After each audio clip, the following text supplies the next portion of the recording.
Hey family, it's Tasha MAMABEAR Prepping. Welcome to the channel. Welcome back to the channel.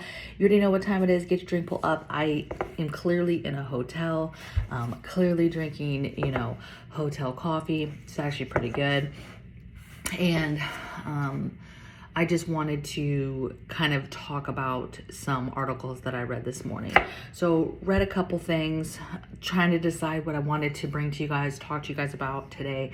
And first I came across an article about ticks, an outbreak of, and we just talked about this, about animals and overcoming, the animal situation and what just happened in Elk, Nevada, with the crickets. And this article was talking about how there's an outbreak in northeastern, kind of north central part of the United States for ticks. Just an enormous amount of ticks, mosquitoes, lantern type mosquitoes, but just really talking about these ticks. And it goes into talk about the why. And of course they talk about climate change, yada, yada, yada, same old, same old. And they talked a little bit about these trees that they like. And it's just an abundance, right? It's an outbreak, if you will. They're everywhere. And so I read that and I thought about discussing that. I had just talked about animals and insects and pests taking over, right? They're just like us. They're going to be looking for food. They migrate for food. They migrate for different situations. And that has always been a thing. But as the planet changes, as we change, as whatever happens, they're going to migrate, okay? Because they're trying to survive just like you and I are trying to survive. So I'm moving through different articles, I'm reading different things, and then I see the WHO, right? And I can't look away. I need to see what's being put out. Basically, the WHO is talking about how there is a current outbreak, and it could be the next pandemic. And we've heard this before, we've seen this before. This is not the first time that we've seen those words since COVID, right? And there's been different H fevers that have broken out across different parts of the world. China has dealt with some different H fevers. There's different stuff going on in different places. And basically what the WHO has done is they've updated their list of, I guess you could say, pathogens, viruses to watch out for, to understand, watch, a warning, if you will, for those that even pay attention in the first place.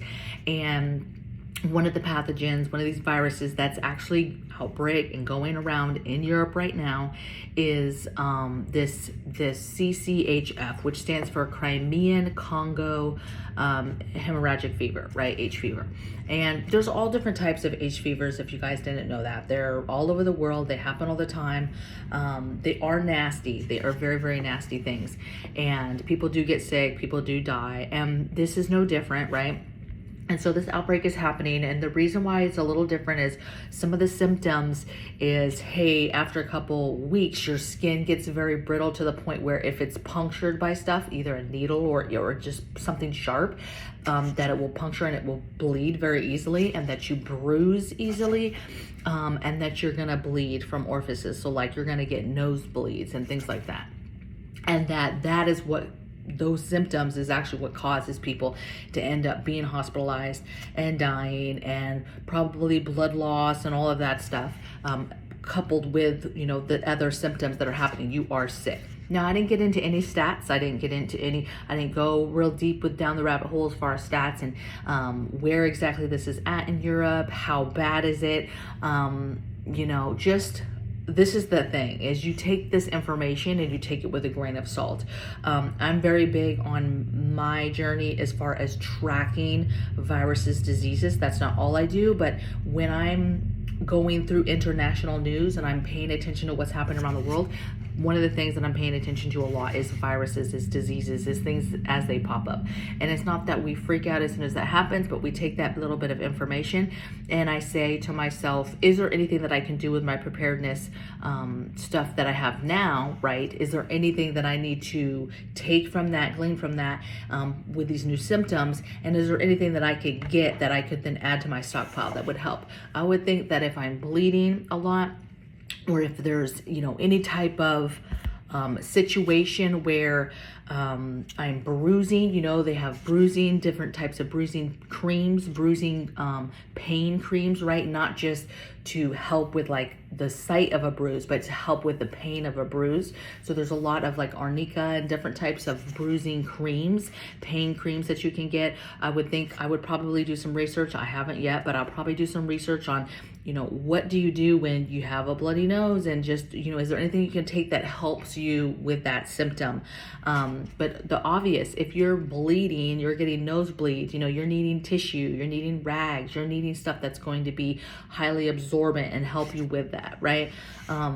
Basically everything we do when it comes to medical concerns is what could happen, what are the specific things you need, and then a big piece of it is comfort, right? How do you make somebody comfortable in a situation where they are sick, where they are ill, where they are going through it, right? And this is especially people watching this are like, you would just go to the hospital, dummy. You would just go to see the doctor. Like, what do you mean, like, take care of them and make them comfortable? Well, I'm thinking longer and further down the road when there is no 911 to call. There is no hospitals, there's no doctors, there's nobody to call or take somebody to take care. Or let a pandemic, a real, I'm not going to say a real pandemic, but let a bigger, more significant pandemic come through. You're not going to just be able to just take your loved ones to a hospital. They're going to be overran. They're going to be full. There's, you know, there's a chance that you're not going to be doing that. And to me, to be honest, if something really nasty is going around, the hospital is the last place I'm trying to take anybody. Obviously, I'm not trying to have somebody die, right? So if it's a matter of, it's not pride, like, oh, it's a matter of I'm not going, even though they could go and easily get a bed and easily be, their lives be saved. I'm not saying be silly like that. But what I'm saying is be ready for the day that that's not an option. Or, you know, could you imagine calling and the hospital's like, we, you know, this happened with COVID, right? Hospitals like, we don't have space, right? And then people still show up when there's no space, right? And they're in the hallways and they're out the doors and there's lines out the doors. And so what do you do? Are you standing literally in line outside for days, or are you trying to make your family member as comfortable as possible in your own home, right? Like, what do you do? I have all these notifications keep popping up, you guys. It's crazy. First of all, you know, I don't trust the phones, but it's crazy how as soon as I leave the area, my phone explodes with all types of various different numbers. And so it's just crazy. You know, that's not an all the time thing. It happens to be when I leave the area that all of a sudden that comes, and it's just weird. But anyway, I digress. Anyway, so listen, not anything to lose sleep about. Do a little research, dig a little bit yourself, go look at the WHO's, you know, pathogen, highly, you know, watch list, if you will, of pathogens, of viruses. You know, we were watching COVID way before it was really a thing, right? We were tracking numbers, we were tracking everything. And as you know, people with channels like this were talking about it like months before. See, there goes another one. Months before it really like hit the mainstream. And that's dangerous, because if you get something that has a much higher death rate, you lose so much valuable time by not getting that information out. So this is not for you to lose sleep. This is not to cause fear. This is just for you to understand that, hey, this H fever is going around. This is what it is. This is what it does. Do your own research, dig a little bit deeper, see exactly where it is in Europe right now. Maybe you're interested in stats. You like to see, hey, how bad is it?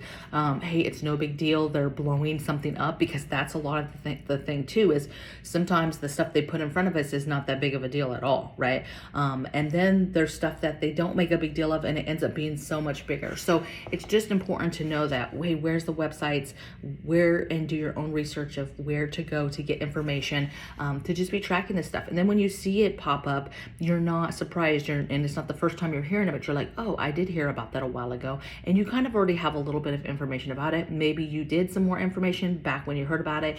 And so then it's not so scary to wrap your head around if there's an actual outbreak that makes it closer to us, closer to where you live, okay? So take it with a grain of salt. I hope you guys are well. I'd love to hear in the comments below, had you guys already heard about this? Have any other channels talked about this? You know, I don't watch a lot of other channels anymore. I used to watch them all the time, so I kind of knew what people were talking about, but I just don't have time anymore. So I would love to know if anybody else has brought this up, has discussed it. Maybe you've already done your own research and you've seen it's nothing. It's no big deal. It's like barely anything. You don't know why they're making a big deal about it. Or, hey, you think this could be the next big thing? Because that's basically what they're alluding to, is that this could be the next big pandemic, right? That's what the WHO.